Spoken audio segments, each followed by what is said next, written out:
அமெரிக்காவில் இருக்கிற அதிகப்படியான விவசாய நிலப்பகுதிகள் யாருக்கு சொந்தமானதுன்னு கேட்டீங்கன்னா மைக்ரோசாப்டுக்கு சொந்தக்காரரான பில் கேட்ஸ். கேட்டா சொல்றாரு விவசாயம் தான் எதிர்காலம். அதே மாதிரி இப்ப ரஷ்யா உக்ரைன் போர் நடந்து கொண்டிருக்கு. அந்த போர்ல ரஷ்யா ஜெயிக்கதும் இல்ல, உக்ரைன் தோக்குதும் இல்ல. உக்ரைனுக்கு பின்னால கிட்டத்தட்ட 50-60 நாடுகள் இருந்து உக்ரைனுக்கு ஹெல்ப் பண்ணிட்டு இருக்காங்க. ஏன் ஹெல்ப் பண்றாங்கன்னு கேட்டீங்களா, உக்ரைன்ல இருக்கிற ரிசோர்சஸ், அதாவது இயற்கை வளங்கள். உக்ரைனை ஐரோப்பாவோட பிரெட் பாஸ்கெட் கூப்பிடுவாங்க. ஏன்னா ஐரோப்பாவுக்கு தேவையான கோதுமைகள் இந்த உக்ரைன்ல இருந்து தான் ஏற்றுமதி பண்ணப்பட்டு கொண்டிருந்தது. இப்படி ஏற்றுமதி பண்ணப்பட்டு இருக்கும்போது இப்படி ரஷ்யா உக்ரைன் போர் வந்த கைக்கு அந்த ஏற்றுமதி எல்லாம் தடைப்பட்டு அதுக்கு பிறகு ரஷ்யாவும் உக்ரைனும் சில பல நாடுகள் எல்லாம் சேர்ந்து தானிய ஏற்றுமதிக்கான ஒரு பாத்வே, அதாவது ஒரு வழித்தடத்தை உருவாக்கினாங்க. அதுல இருந்து ரஷ்யா வெளியே வந்துட்டாங்க. உக்ரைன் சொன்ன மாதிரி நடக்கிறாங்க இல்லை. ஆனா ஸ்டில் இந்த தானிய ஏற்றுமதின்றது இந்த ரஷ்யா உக்ரைன் போர்ல பெரிய ஒரு பேசும் பொருளா இருக்கு. இந்த தானிய ஏற்றுமதின்றது உக்ரைனுக்கும் ரஷ்யாவுக்கும் இடையில் நடக்கிற பிரச்சனை நினைச்சுக்கிட்டு இருக்கீங்களா? அதுதான் இல்ல. இந்த தானிய ஏற்றுமதின்றது உலகத்தில் இருக்கிற மிக பெரிய கார்ப்பரேட் நிறுவனங்களுக்கும் ரஷ்யாவுக்கும் இடையிலாக நடக்கிற ஒரு விஷயம். அப்படி என்ன விடயம் இந்த தானிய ஏற்றுமதிக்கு பின்னால் இருக்கின்றதான் இந்த வீடியோவில் நாங்க பார்க்க போறோம். வாங்க முழுசா பார்த்துடலாம்.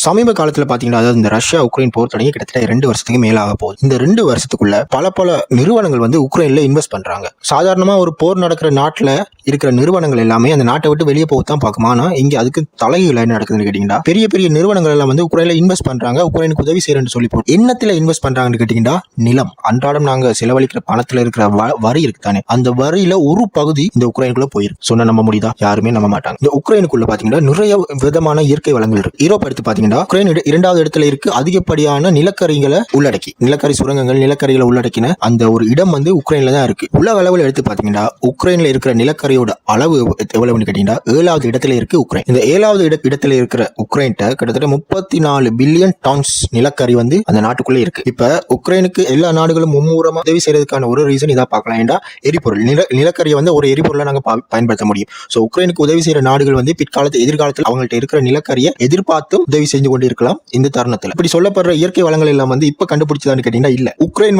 சோவியத் யூனியனா இருக்கும் போதே இந்த வளங்கள் எல்லாம் கண்டுபிடிச்சிட்டாங்க. ரஷ்யா ஒரு விஷயம் செஞ்சிருக்கலாம். சோவியத் யூனியன் உடையும் போது இங்க இருக்கிற இயற்கை வளங்கள் எல்லாம் எனக்கு தான் சொந்தம் என்று சொல்லி அவங்க சொந்தம் கொண்டாடி அங்க இருக்கிற இயற்கை வளங்கள் எல்லாம் கொஞ்சம் கொஞ்சமா எடுக்க வழிகிட்டு இருக்கலாம். ஆனா அவங்க எடுக்கல. அவங்க தனிநாடா பிரிஞ்சு போயிட்டாங்க. அதனால உங்களுக்கான இயற்கை வளங்கள் உங்களுடையதுன்னு சொல்லி அப்படியே விட்டுட்டாங்க. அடுத்த வளம் எதுன்னு கேட்டீங்கன்னா அயன் ஓர், அதாவது இரும்புத்தாது. இந்த உலகத்திலேயே அதிகப்படியான இரும்பு தாதுகள் இருக்கக்கூடிய 3 நாடுகளை எடுத்து பாத்தீங்கன்னா, முதலாவதா இருக்கிறது ஆஸ்திரேலியா, 2வதா இருக்கிறது ரஷ்யா, 3வதா இருக்கிறது உக்ரைன். அடுத்த எதுன்னு பாத்தீங்கன்னா மேக்னீசியம் சொல்ற ஒரு உலோகம். இந்த ரஷ்யா உக்ரைன் போர் தொடங்குறதுக்கு முன்னாடி 10 நாடுகள் இந்த மேக்னீசியம் ஏற்றுமதி பண்ணிச்சுன்னா அதுல ஒரு நாடு உக்ரைனா இருந்தது. அடுத்தது என்னன்னு கேட்டீங்கன்னா டைட்டானியம். இந்த டைட்டானியத்தை பொறுத்தவரையில இந்த உலகத்துல இருக்கிற மொத்த டைட்டானியத்தின் 20% டைட்டானியம் எங்க இருக்குன்னு கேட்டீங்கன்னா உக்ரைனுக்குள்ள தான். இந்த உலகத்துல இருக்கிற அத்தனை நாடுகளையும் கம்பைன் பண்ணி 100 கிலோ நாங்க எடுக்கிறோம்டா, அதுல தண்ணி ஒரு நாடு மட்டும் 20 கிலோ ப்ரொடியூஸ் பண்ணது. மிச்சம் 80 கிலோ மிச்சம் இருக்கிற உலக நாடுகள் தேர்ந்தெடுக்கப்படுறது. உலக அளவில் எடுத்து பாத்தீங்கன்னா 1.8% யுரேனியம் யார்கிட்ட இருக்குன்னு கேட்டீங்கன்னா உக்ரைன் தான் இருக்கு. யூரோப் எடுத்து பாத்தீங்கன்னா அதிகப்படியான யுரேனியம் ஓர், அதாவது யுரேனியம் தாதுகளை வச்சிருக்கிற நாடு எதுன்னு கேட்டீங்கன்னா அதுவும் உக்ரைன் தான். அடுத்ததா பாத்தீங்கன்னா ஹை குவாலிட்டி கிரனைட் கற்கள். இந்த ஹை குவாலிட்டியில கிடைக்கிற கிரனைட் கற்கள் எங்க இருக்குன்னு கேட்டீங்கன்னா அதுவும் உக்ரைன் தான் இருக்கு. இந்த உலகத்திலேயே 70% ஹை குவாலிட்டி கிரனைட் கற்களை வச்சிருக்கிறது இந்த உக்ரைன் தான். அடுத்தது பாத்தீங்கன்னா கருப்பு மண். இந்த கருப்பு மண் தான் இந்த உலகத்திலேயே நல்லபடியா தாவரங்கள் வளரக்கூடிய சத்துள்ள மண்ணுன்னு சொல்லுவாங்க. இதுல 40% எங்க இருக்குன்னு கேட்டீங்கன்னா உக்ரைனுக்குள்ள தான் இருக்கு. 2ஆம் உலக யுத்தம் நடந்து கொண்டிருக்கப்போ ஹிட்லர் உக்ரைன்ல இருந்து இந்த கருப்பு மணல்களை கடத்தி கொண்டு போனாங்கன்னு சொல்லி ஒரு சர்ச்சையும் இருக்கு. இன்று மட்டும் ஒரு சர்ச்சையாவே போய்கொண்டிருக்கு. கருப்பு மண் உக்ரைன்ல இருக்கிறதால தான் உக்ரைன்ல நல்லபடியான பயிர்கள் அதிகப்படியா விளையுதுன்னு சொல்றாங்க. சோ இவ்வளவு பெரிய வளங்களை கொண்டிருக்கிற உக்ரைன்ல இந்த தானிய ஏற்றுமதின்றது பெரிய ஒரு பிளஸ் பாயிண்டா இருந்தது. இதை ரஷ்யா தடுக்கிறாங்க.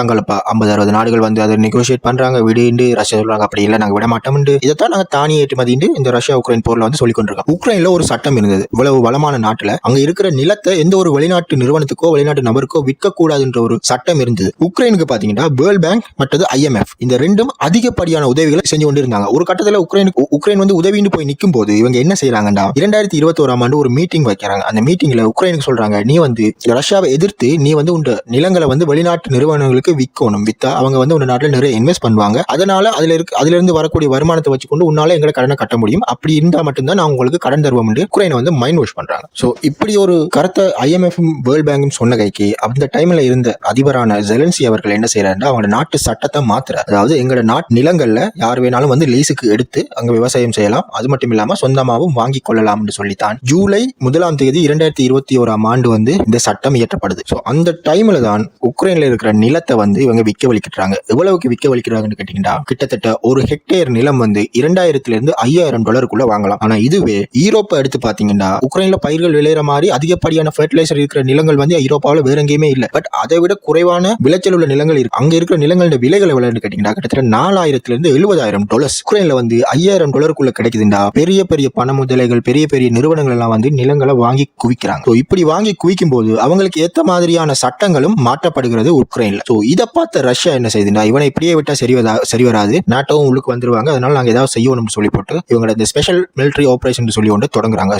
இந்த ஸ்பெஷல் மிலிட்டரி ஆபரேஷன் தொடங்குறதுக்கு அடிப்படையான முக்கிய காரணம் எதுன்னு கேட்டீங்கன்னா இந்த உக்ரைனோட நிலையில்லா தன்மைன்னு சொல்லலாம். அதாவது மேற்குலகத்துக்கு சாய்வா இவங்க எடுத்த முடிவுகள்னு சொல்லலாம். இப்படி சட்டம் இயற்றின பிறகு உக்ரைன்ல இருக்கிற மொத்த விவசாய நிலத்துல 28% வந்து ஒரு வருடத்துக்குள்ள வித்து முடிக்கிறாங்க. இப்படி வித்து முடிச்சதெல்லாம் யாருக்குன்னு கேட்டீங்கன்னா வெளியே என்னவோ எல்லாரும் சொல்றாங்க பெரிய பெரிய நிறுவனங்கள், ஆனா இதெல்லாம் போய் சேர்ந்தது யாருக்குன்னு கேட்டீங்கன்னா இந்த உலகத்தையோ ஆட்டி படைக்கிற பிளாக் ராக் அண்ட் வைன்கார்ட் என்று சொல்ற 2 பெரிய கார்ப்பரேட் கம்பெனிகள். அமெரிக்காவோட மொத்த சொத்து மதிப்பு எடுத்து பாத்தீங்கன்னா அதை விட கிட்டத்தட்ட 10 மடங்கு அதிகமான சொத்தை இந்த பிளாக் ராக் என்ற ஒரு நிறுவனம் வச்சிருக்கு. 2022 மே மாதம் ஆஸ்திரேலியாவில் இருக்கிற நேஷனல் ரிவ்யூன்னு சொல்லி ஒரு பத்திரிகையில ஒரு ஆர்டிக்கல் வெளியே வருது. அந்த ஆர்டிக்கல் வந்து என்ன சொல்லுதுன்னு கேட்டீங்கன்னா கிட்டத்தட்ட 17 லட்சம் ஹெக்டேர் அளவிலான நிலங்கள், அதாவது உக்ரைன்ல இருக்கிற நிலங்கள் அமெரிக்காவில் இருக்கிற மிகப்பெரிய 3 கம்பெனிஸால வாங்கப்பட்டிருக்கின்ற ஒரு அறிக்கையை வெளியே வர்றாங்க. அந்த கம்பெனிகள் என்னன்னு கேட்டீங்கன்னா கார்கில், டூபோன், இன்னொன்று மொன்சாண்டோ. இந்த 3 கம்பெனிகளும் பார்க்கறதுக்கு வேற வேறையா இருந்தாலும் இந்த கம்பெனிகளுக்கு சொந்தக்காரங்க யாருன்னு கேட்டீங்கன்னா இந்த வேன்கார்டும் பிளாக் ராக்கும் தான்.